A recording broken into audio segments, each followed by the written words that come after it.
안녕하세요. 원영석입니다. 오늘도 원영석의 진실정치 애청해주셔서 감사합니다. 예, 트럼프가 2024년 대선 아무래도 출마해야겠다 이렇게 얘기를 했습니다. 어제 유세에서 이렇게 얘기를 했습니다. The Hill에서 보도됐는데요. Trump on 2024 run, I will probably have to do it again. 아무래도 내가 다시 출마해야겠다. 예, 많은 사람이 기대를 했죠. 트럼프가 2024년에 출마할 거라고. 또 일부 음모론자들은 그동안에 이제 2020년 뒤집을 거다 결과. 근데 뒤집히지 않았습니다. 뭐 애리조나주에서 포렌식 오디팅 하지 않았습니까? 그 결과 여러분께서 분명히 아실 거예요. 그 결과는 럼블 통해서 제가 얘기를 했습니다. 하지만 그게 최종 결과 뒤집지 못했어요. 그래서 현재 대통령은 바이든이에요. 예. 뭐 악법도 법 아닙니까? 2024년에 이제 다시 도전을 해야겠습니다. 그리고 이기기 위해서는 그 봉사자가 많아야 돼요. poll watcher, 투표소 감시원이 많아야 합니다. 버지니아주도 그렇게 해서 이겼어요. 8대1 비율로 공화당원이 더 많았습니다. 트럼프 전 대통령이 의회 난입 사태와 관련해 소환 통보를 받자마자 차기 대선 출마 의사를 시사를 했습니다. 텍사스주 랍슨타운에서 열린 공화당 후보 지지연설에서 나는 두 번 대선에 출마해서 모두 다 이겼다 이렇게 밝혔습니다. 그러면서 2020년에는 2016년 때보다 수백만 표를 더 얻었다. 이거 팩트죠. 7,500만 표 가까이 받았습니다. 지금까지 미국 역사상 어떤 현직 대통령보다 더 많은 표를 얻었다. 이렇게 밝혔습니다. 맞습니다. 그렇기 때문에 트럼프는 공화당 대통령 후보 역사상 그러니까 공화당 대통령 중에 가장 인기가 많다고 제가 얘기를 했던 거예요. 표에서 말해주고 있지 않습니까? 그렇게 메인스트림 미디어가 가짜뉴스 떠들어대도 많은 미국인이 알고 있는 거예요. 진실을. 그리고 그 사람들이 다시 메인스트림 미디어 믿겠습니까? 절대 안 믿죠. 안 믿어요. 예.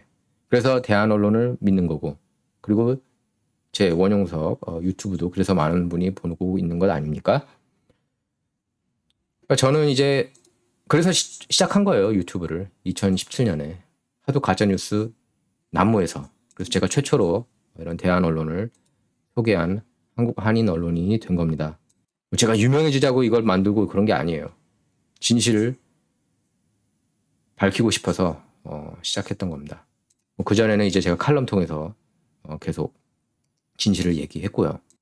자, 어쨌든 그러면서 트럼프는 이제 우리나라를 다시 성공적이고 안전하고 영광스럽게 만들기 위해 나는 아마도 다시 대선 출마를 해야 할 거다. 뭐 이렇게 얘기를 했습니다. 그래서 차기 대선 출마를 시사한 건데요. 예, 트럼프는 지금까지 공식 출마 선언을 하는 대신 여러 차례에 걸쳐 차기 대선 출마 의사만 밝혀왔습니다. 예, 공식적으로 선언한 건 아니에요. 이것도 선언한 건 아닙니다. probably라고 있잖아요. 그렇게 얘기를 하지 않았습니까? probably 가능하다. 2024년 대선 출마 가능하다. 특히 이번 언급은 의회에 폭동 사태를 조사하는 하원 1월 6일 특별위원회가 트럼프에 대한 소환을 공식 발표한 지 하루 만에 나왔다는 점에서 저희가 주목을 할 필요가 있습니다. 특위는 트럼프가 지난 대선 결과 및 평화적인 정권 이양을 전복하기 위해 다방면 시도를 지휘했다는 증거를 수집했다면서 지난 금요일 소환장을 전격 발부했죠. 트럼프가 소환에 응하겠습니까? 쓰레기 특위라고 얘기를 했는데 제가 봐도 이건 완전 쓰레기 특위예요. 의미가 없습니다. 관심을 둘 필요도 없어요. 크게. 응할 가능성이 굉장히 적습니다. 그러니까 소환 통보를 정치적인 의도로 보고 대선 출마를 통해 정면 돌파하겠다. 이런 뜻을 보이고 있습니다. 트럼프가요. 트럼프는 최근 한 방송에서 자신이 기소된다 해도 출마가 금지되는 것은 아니다. 이렇게 밝혔죠. 예, 그 얘기도 맞습니다. 기소돼도 출마할 수 있어요. 그래서 트럼프는 다음 달 중간선거 직후 공식 출마 선언을 할 가능성이 높습니다. 그래서 트럼프가 이번에 출마하면 조 바이든도 정치 욕심이 대단한 사람이죠. 재선 포기 안 합니다. 이번에 이렇게 얘기를 했습니다. 바이든은 MSNBC하고 인터뷰에서 공식 판단은 안 내렸지만 재선에 도전하는 게 내 의사 이렇게 밝혔습니다. 그리고 30대 때부터 대통령을 꿈꿨던 사람이에요. 델러웨어주 연방상원의원으로 활동하면서 거기 뭐 인구 100만도 안 되는 데서 이렇게 연방상원 하면서 어쨌든 대통령 되지 않았습니까? 부통령 거쳐서. 그러니까 어떻게 보면은 버락 오바마보다 더 영향력이 큰 인물이 됐어요. 바이든이. 오바마 때도 부통령으로 있었고 또 연방상원의원으로도 수십 년 활동했고 88년도에도 대선 출마했던 사람이에요. 바이든은. 그리고 지금 철권을 휘두르고 있죠. 저는 이렇게 단기간 내에 미국이 무너질 거라고는 못 봤는데 바이든이 그걸 해냈어요. 예. 무시할 수가 없는 사람입니다. 이 사람이 인지력 감퇴하고 솔직히 저는 치매 환자라고 봅니다. 예, 치매 환자인데 심각한 치매 환자라고 저는 봐요. 뭐 말실수 많이 하고 헛소리하고 뭐 아이들 만지고 싶다느니 뭐 이런 말도 안 되는 얘기 하지 않습니까? 예. 그러니까 소아성애자라고 사람들이 얘기를 하는 거예요. 자꾸 이런 말도 안 되는 얘기를 하니까 바이든이 오락가락하면서. 바이든은 어쨌든 그러면서 물론 민주당은 바이든 대통령 나이와 지지율을 감안해서 다른 후보도 가능성 염두에 두고 있지만 바이든은 누차 2024년에 재선 도전하겠다는 뜻을 밝혀왔습니다. 그리고 현직 대통령이 재선 출마하겠다는데 이거 말릴 사람 이거 못 막아요. 예, 못 막습니다. 그럼 이제 80대 대통령 되는 거예요. 바이든도 재선하고 나서 재선을 한다면 절대 그러면 안 되겠지만 걱정돼요. 예. 아직도 메인스트림 미디어 신봉하는 그런 대다수 한국 한인 언론은 바이든을 지지하는 그런 모양새예요. 좀 이해가 안 가요. 이해가 안 갑니다. 이렇게까지 경제 망치고 유가 급등시켰는데 시추 작업 못하게 하고 트럼프 정부 때 72년 만에 에너지 독립국이었는데 그때 생각 안 납니까, 여러분? 바이든 지지자 여러분한테 제가 묻고 싶어요. 트럼프 때가 더 살기 좋지 않았습니까? 물론 팬데믹 전에 기름값만 봐도 물론 팬데믹 이후에도 유가만 놓고 보세요. 유가만. 화석 연료를 장려해야 됩니다. 화석 연료를 장려하는 정치인을 저희가 푸시를 해야 되고 카본 풋프린트 기후변화 노래 부르는 사람 치고 좋은 정치인 없다고 봅니다. 저는 대사기극이라고 봐요. 기후변화는 사람들을 통제하기 위해서 그레이트 리세트를 이뤄내기 위해서 감시하기 위해서 그리고 소셜 크레딧 시스템 추진하기 위해서 소셜 사회 시스템 그 점수 사람들한테 점수 매기는 거 그거 원합니까? 그런 세상? 중국처럼? 그래서 뭐 여론조사 하버드대하고 여론조사기관 해리스가 발표한 조사 결과에서 지난 17일 발표했는데 바이든과 트럼프의 차기 대선 양자 가상 대결에서 트럼프가 45% 그리고 바이든이 43% 지지를 얻어서 트럼프가 조금 앞선 것으로 나타났습니다. 자, 공화당이 구글 대상으로 소송을 제기했습니다. 예, 미국 공화당 전국위원회 RNC (Republican National Committee가) 구글이 공화당이 발송한 선거운동 이메일을 고의로 스팸으로 분류했다고 주장하면서 구글을 제소했습니다. 지금 악시오스에 이렇게 떠있죠. 예, RNC sues Google claiming spam filter blocks email.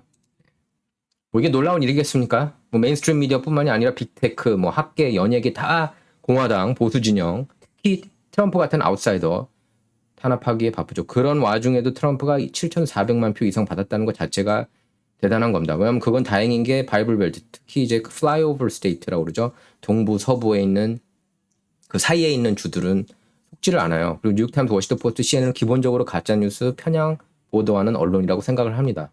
예, 이건 제가 90년대에도 그 중부지방에 거주하는 분들 하고 이렇게 얘기하면 느낄 수 있었던 대목이에요. 예. 뉴욕타임스, 워싱턴 포스트 자기네는 안 읽는다고, 자기네 영혼이 다친다고 그런 식으로 얘기를 하거든요. 그래서 안 속는 거예요. 메인스트림이 뭐라고 짓거리든. 또 기본적으로 이제 그 개신교 신자들 한테는 이게 그 거의 뭐 악의 언론이라고 그 취급을 받거든요. 뉴욕타임스, CNN 같은 경우에는. 그래서 RNC 공화당 전국위원회는 캘리포니아 동부 연방지법에 제출한 소장에서 구글이 RNC가 선거자금 모금 및 지지 호소를 위해 보낸 이메일을 정치적 성향 때문에 차별한다고 강조했습니다. 그래서 RNC는 이렇게 얘기를 했어요. 구글은 선거자금 모금과 지지층 확보에 매우 중요한 시기에 RNC가 공화당 전국위원회가 잠재적 기부자와 지지자에게 보낸 이메일 수백만 통을 통째로 스팸 폴더에 넣어버렸다. 이렇게 주장했습니다. 저도 이메일이 그 스팸에서 받았던 것 같아요. RNC 쪽 이메일을요.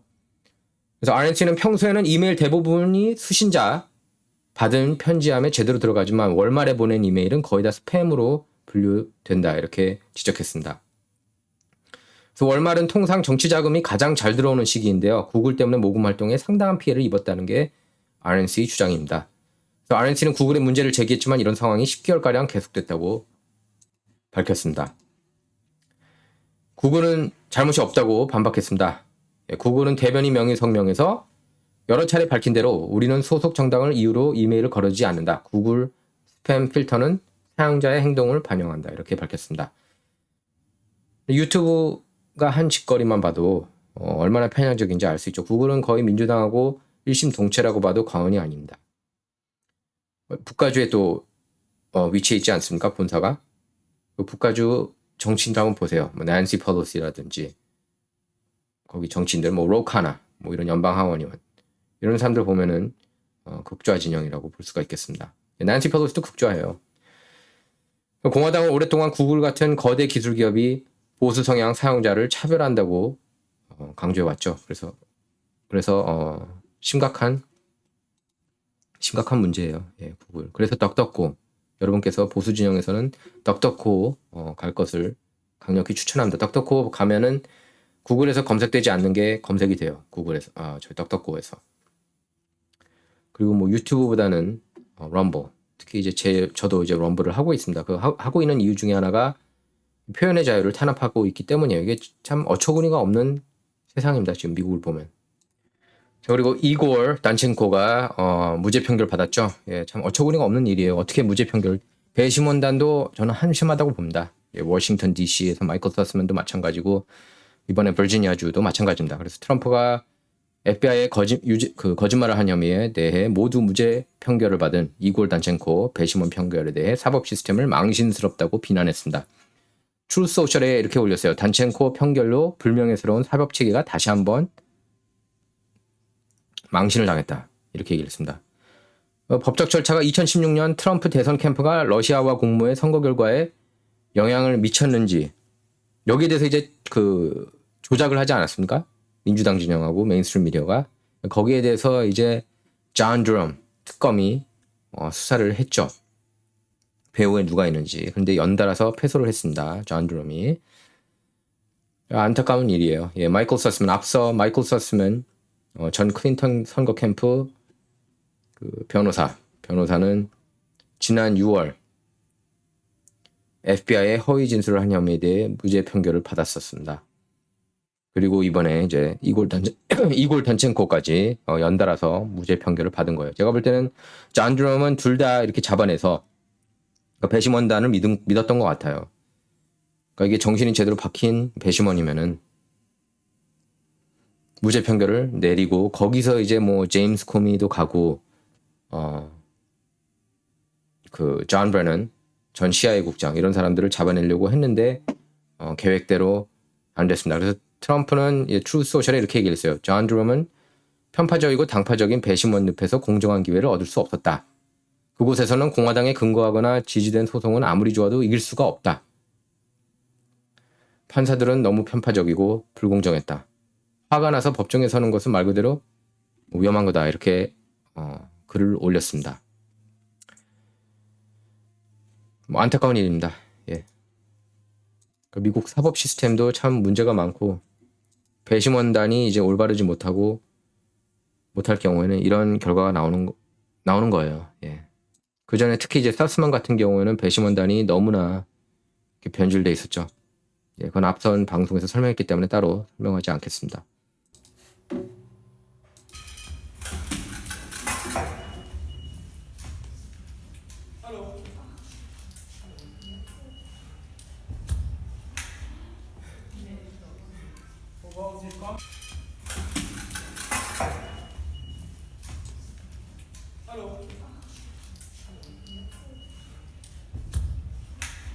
미친 말도 안 되는 기후변화 운동가들이 이런 행동을 하고 있습니다. 예, 계속 연달아서 지금 작품들 페인트를 이렇게 붓는 몰상식한 행동을 하고 있죠.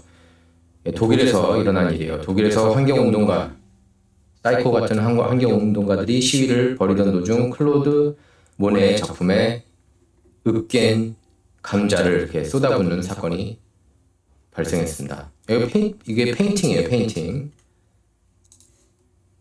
어떤 보도는 으깬 감자, 어떤 보도는 그냥 옐로우 페인트라고 또 그렇게 보도했어요.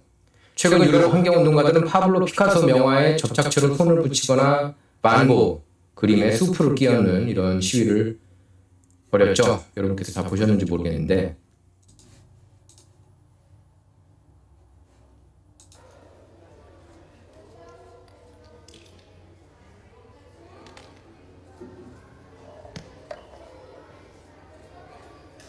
What is worth more, art or life? Is it worth more than food? Worth more than justice? Are you more concerned about the protection of a painting or the protection of our planet and people? The cost of living crisis is part of the cost of oil crisis.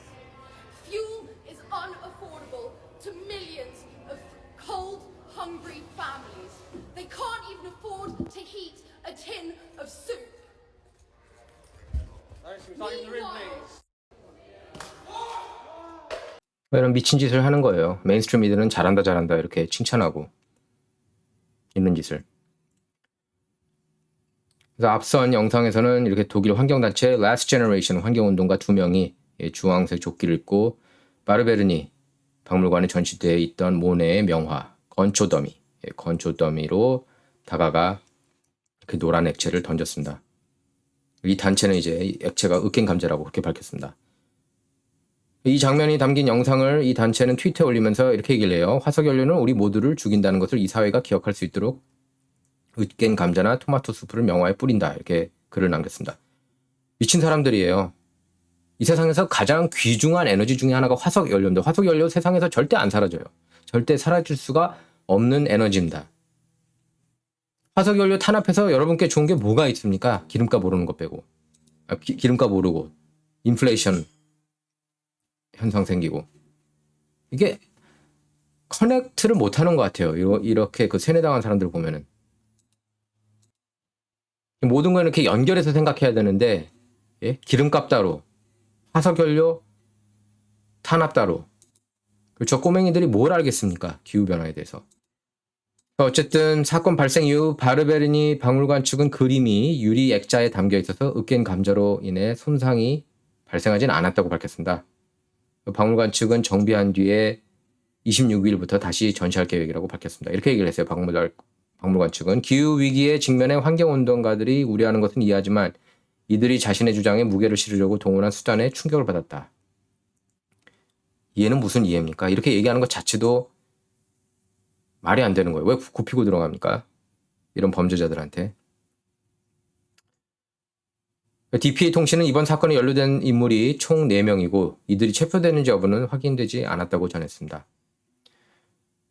지난 9일에 영국 환경단체 멸종저항 활동가들이 호주 멜버른 빅토리아 국립미술관을 찾아 피카소 그림 한국에서의 학살, 예, 공교롭게도 한국에서의 학살 그 위에 강력 접착제를 바른 손을 올리는 사건이 발생했습니다. 닷새 뒤인 지난 14일에는 좀 전에 보신 것처럼 영국 런던 내셔널 갤러리에 전시되어 있던 고우 그림 해바라기에 환경운동가들이 토마토 수프를 끼얹었습니다. 두 사건 모두 기후위기 대응을 촉구하기 위한 의도로 진행됐고 그림은 손상되지 않은 것으로 전해졌습니다.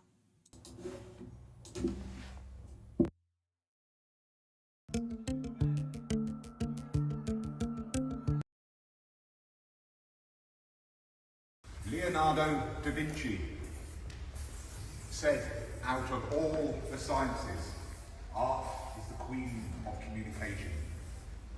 And now, more than ever in this day and age, communication of the truth and of the experience of humanity during these times of catastrophic climate change is needed now more than ever.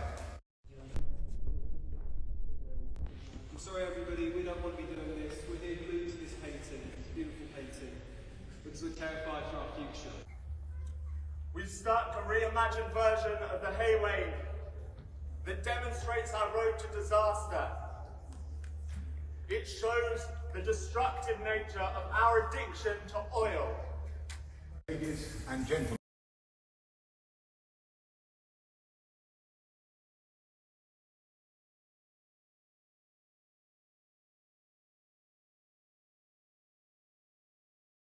한인분들이 많이 참여할 필요가 있습니다. 굉장히 중요한 선거입니다. 트랜스젠더 트랜스젠더 교육을 적극 찬성하는 셰런 쿼크 실바를 상대로 출마한 후보예요. 그래서 충분히 이길 가능성이 있습니다. 저희 한인 학부모들이라면 정말로 많이 도와줘야 돼요. 이번 선거. 그래서 어린이들의 성전환과 동성애 교육을 막아야 한다고 그렇게 부르짖고 있습니다. 유 후보는요. 그래서 인종차별을 조장하는 비판적 인종이론도 해롭다고 그렇게 강조해 왔습니다. 그래서 우리 아이들 교육은 부모 책임이다. 함께 몫을 내야 한다. 이렇게 밝혔습니다. 유수현 캘리포니아 67지구 하원의원 후보는 이렇게 얘기했습니다. 깨어나야 한다. 특히 학부모들이 깨어나야 한다고 했습니다. 그래서 현재 캘리포니아 주정부가 학생들 교육을 크게 변질시키고 있다. 이러면서 유권자 여러분 모두가 깨어나 11월 8일 본선거에 중간선거에 꼭 동참해야 한다고 당부했습니다. 현재 ABC 통합교육부 교육위원장이자 9년째 교육위원으로 활동 중인데요. 민주당 소속의 앞서 얘기한 것처럼 셰런 쿼크 실바 현역 의원을 상대로 도전장을 내밀었습니다. 쿼크 실바에 대해 이렇게 얘기를 했습니다. 유 후보는 이런 성교육을 최전선에서 적극 옹호해온 대단히 위험한 정치인이다. 이렇게 비판했습니다. 그래서 이렇게 얘기를 했어요. 우리 모두가 문화전쟁에 직면해 있다. 그러면서 실제로 일부 학교에서 사용되는 동성애와 성전환 교육 교재를 프레젠테이션으로 보여줬습니다. 제가 그걸 봤어요. 충격적입니다. 정말로. 교재에는 실오라기 하나 걸치지 않은 남성과 여성, 여성과 여성이 육체적 관계를 갖는 모습이 적나라하게 나옵니다. 이 어린이들은 보여줘도 되지만 또 이걸 제가 만약에 이 교본을 유튜브에 올리면 분명히 또 걸릴 거예요. 그래서 안 올리겠습니다. 좀 이게 앞뒤 전후가 맞지 않지 않습니까? 아이들 10살짜리한테는 보여줄 수 있어도 유튜브에 올릴 수 없다는 것. 그래서 이렇게 얘기했습니다. 현재 우리의 초등학생들이 이런 충격적인 성교육을 받고 있다. 우리 교육부에서는 교육위원 과반이 반대에 막아냈지만 다른 여러 교육부에서는 이미 교재로 채택됐고 수년 전부터 어린이들에게 이런 교육이 진행되고 있다. 그렇겠습니다. 이런 교육 배후에는 두둑한 후원금이 있다고 얘기했습니다. 여러 빅테크 기업이 관여되어 있다면서 교육위원으로서 내가 직접 지켜본 일이다.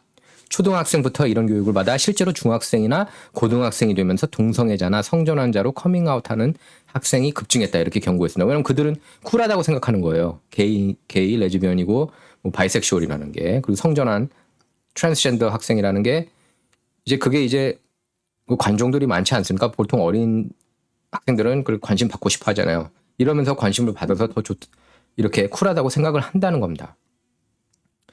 유 후보는 이렇게 얘기를 했습니다. 현재 80명 하원의원 중 민주당원이 61명으로 슈퍼 다수당인데 그래서 이런 동성애와 성전환, 소아성애 관련 법안이 줄줄이 통과되는 것이라면서 더 많은 공화당원 선출만이 이런 정책들을 막을 수 있는 해결책이라고 했습니다. 또 부모 동의가 필요하지 않은 낙태권에도 반대한다고 밝혔습니다. 계획하지 않은 임신 예방 교육이 부재하다. 민주당 진영은 낙태권을 최우선 어젠다 중 하나로 두고 있기 때문이라고 지적했습니다. 비판적 인종이론, critical race theory에 대해서는 아이들에게 백인을 사악한 존재라고 주입하는 그릇된 교육이라고 했습니다. 그 political data에 따르면 67지구 유권자 24만 8,923명 중에 한인은 17,883명으로 추산되고 있습니다. 그래서 7.2%나 달해요. 한인이. 유 후보를 보면 이제 LA로 8살 때 이민을 왔고 클리포드 초등학교, 킹주니어 고등학교, 존 마샬 고등학교, UC 어바인, 웨스트민스터 신학대학원을 졸업했습니다. 25년간 목회 활동을 했고 25년간 세리토스에 위치한 게이트웨이 입시학원을 운영했습니다. Critical Race Theory에 대해서도 제가 좀 더 설명을 할게요.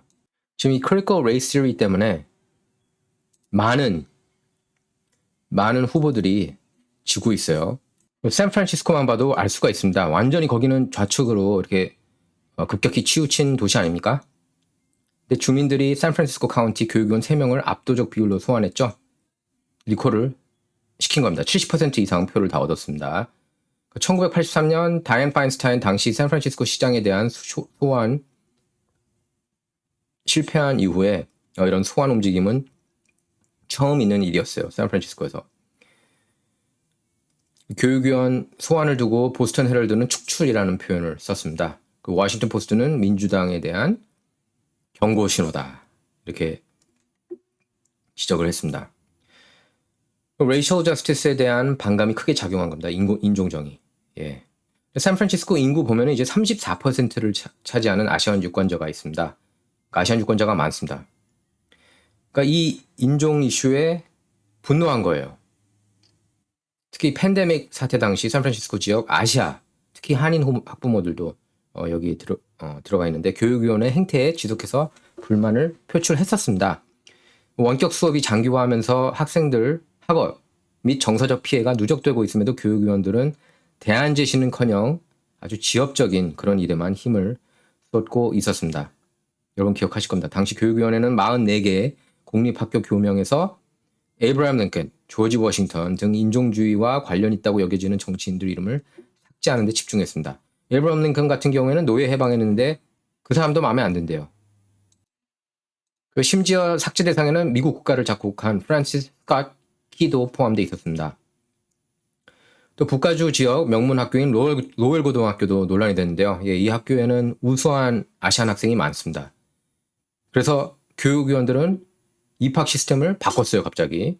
흑인 학생을 이제 비율을 높이기 위한 조치였는데 이로 인해서 아시아계는 열심히 노력해 좋은 성적을 받더라도 오히려 인종 때문에 입학이 어렵게 됐습니다. 지금 Affirmative Action 같은 경우가 그렇죠. 소수계 우대 정책. 지금 아시안 커뮤니티가 하버드대 그리고 노스캐롤라이나대 상대로 소송을 제기했습니다. 그래서 연방대법원이 심리하고 있죠. 어쨌든 샌프란시스코에서도 이런 아시안 학부모들이 격분을 했고 결국 교육위원을 다 리콜 시켰습니다. 쫓아냈어요. 비판적 인종이론, critical race theory에 대해서 여러분께서 아실 필요가 있습니다. 샌프란시스코 교육위원들이 인종 문제에 과도하게 집착하게 된 사상적 배경에도 바로 critical race theory, 비판적 인종 이론이 있는데요. 비판적 인종 이론은 미국 역사를 소수자 시각에서 비판적으로 재해석하고 있습니다. 미국 사회의 각종 차별은 개인 편견이 아닌 제도 또는 사회 구조적 원인에서 기인한다는 이론입니다. 언뜻 보면 그럴싸한 주장 같지만 깊이 들여다보면 오히려 분열과 반목을 촉진하고 있습니다. 그래서 비판적 인종이론 교육, critical race theory 교육은 자칫 사회 전반을 인종적 구도로만 인식하게 하는 위험성을 내포하고 있습니다. 아예 대놓고예요, 대놓고. 인종으로 모든 걸 다 봐라. 그 뜻입니다. critical race theory를 보면. 이렇기 때문에 이제 버지니아주가 작년에 민주당 텃밭임에도 불구하고 공화당 주지사, 부지사, 검찰총장에다가 주 하원까지 휩쓴 거예요. 이 CRT의 학부모들이 반대해서. 그래서 올해 중간선거도 저도 이제 장난질이 없는 한 공화당이 상하원 저는 접수할 거라고 봅니다. 물론 뭐 이제 낙태 이슈 때문에 뭐 올 초만 해도 긍정적으로 300석까지 바라보는 사람도 많이 있었거든요. 꽤 좀 있었거든요. 이제 뭐 300석까지는 아니더라도 충분히 이제 다수당은 될 거라고 봅니다. 연방 하원도 그렇고 상원도 저는 기대를 해봐요. 공화당이 다수당이 되는 걸로. 비판적 인종이론은 이제 가장 큰 문제가 전적으로 인종이 해석의 잣대이자 중심이라는 데 있습니다. 피부색의 모든 걸 중심으로 두고 있어요. 사회 전반 현상을 인간의 행동, 양식, 가치관, 성향을 통해 다각도로 해석하지 않습니다. CRT라고 그래요. 비판적 인종이론, critical race theory. 그래서 critical race theory의 인종적 관점에서만 미국 사회를 정의하다 보면은 특히 백인은 이제 제국주의 시절부터 유색인종을 억압하는 지배자로 규정이 됩니다. 지배자 혹은 착취자로요. 그것만으로 시대를 해석하면 오늘날 사회를 특정 인종에 의해 구성된 부조리한 제도로 인식하게 될 수밖에 없죠. 모든 게 차별적 요소로 규정되기 때문에 소수인종은 시스템에 의한 피해자, 이런 피해자 혹은 지배자, 이런 시각에 함몰될 수밖에 없습니다. 근데 그렇게 보면 안 되죠. 이런 이분법적 사고는 절대로 저희가 받아들여서는 안 됩니다. 백인은 그러면 다 나쁘고 흑인은 다 착하다는 그런 논리밖에 안 돼요. 아시아는 다 너무 지나치게 과외를 많이 하기 때문에 그것도 어떻게 보면 불공정할 수 있습니다. 과외 많이 해서 점수 잘 받지 않았느냐. 부모들이 다 그 학업열이 높기 때문에, 향학열이 높기 때문에 아이들이 잘하는 거 아니야. 맞죠? 그것도 어느 정도 일리는 있지만 그것만으로 이렇게 그 입학을 어렵게 만드는 것도 문제가 있다고 봅니다. 그래서 피부색으로만 판단해서 규정될 수 없는 게 인간입니다. 개개인이 모여 구성된 사회를 인종으로만 해석하는 건 상당히 위험해요. 편협하고. 그래서 비판적 인종 이론에는 다양한 사회를 한 가지 시각으로만 판단하게 하는 그런 오류가 있습니다. 그래서 인종에 대한 편협한 고정관념이 고착될 위험이 있는 거고요. 다행히 얼마 전 플라센티아 요바린다 교육군은 처음으로 오렌지 카운티 내에서 비판적 인종 이론 교육을 금지했습니다. 여러분께서 바로 이런 후보들을 푸시해 줄 필요가 있어요. 예, 유수연 후보 같은 경우에는 저희들이 지지해야 합니다. CRT 반대하고 성전환, 동성애 교육 반대하고 있습니다. 한번 들어볼게요. 이분이 뭐라고 얘기하는지. Hi, I'm Soo Yu, candidate for State Assembly and currently serving as school board president at ABCUSD. America is the greatest country. It's time for new leaders with common sense and bring balance to Sacramento lawmakers. Please vote as if your children's future depends on it. Make both parties work for your vote on November 8th. Soo Yu for California State Assembly. Thank you. 보면은 이제 후원 행사도 있습니다. 예, 10월 29일 토요일이죠. 4시에 뷰에나 파크에 있습니다. 예, 정보는 여기에 이렇게 올라와 있으니까 여러분 참조해 주시기 바랍니다. 자, 캘리포니아 주의회 지금 민주당이 상하원 다 슈퍼다수당 장악하고 있습니다. 이거 보세요. 현재 캘리포니아에 사는 것이 안전하다고 느끼십니까? 지금 캘리포니아는 범죄가 늘어나고 있습니다. 플로턴, 절도, 재산범죄 23%, 펜타닐, 마약 과다 복용 31%, 전년 대비겠죠. 그 다음에 LA 카운티 폭력범죄 48%, 오렌지 카운티 살인사건 109% 이렇게 급증했습니다. 일당 독재로 인해 수많은 악법들이 통과되고 있습니다. 현재 캘리포니아 의회는 과반수가 민주당이 차지하고 있습니다. 이건 과반이 아니라 슈퍼다수당입니다. 3분의 1을 장악하고 있어요. 캘리포니아가 무너져가는 이유입니다. 범죄자들에 대해 솜방망이 처벌이 이루어지고 있습니다. 뭐 $950 미만으로 예를 들면 $949까지 이렇게 훔치고 다니면은 기소 안 됩니다. 체포도 안 되고 수천 명의 범죄자를 조기 석방함으로 주민 혼란을 일으키고 있습니다. 이거 다 맞는 얘기예요. 무너져가는 캘리포니아 차세대를 위해 우리가 일어나야 합니다. 이게 바로 이제 유수연 후보가 강조하는 점입니다. 자, 원영석의 진실정치 이번 시간은 여기서 마치도록 하겠습니다. 진정은 좌와 우를 말하는 시간이 아닙니다. 옳고 그름을 논하는 시간입니다. Not about left or right, all about right or wrong입니다. 감사합니다.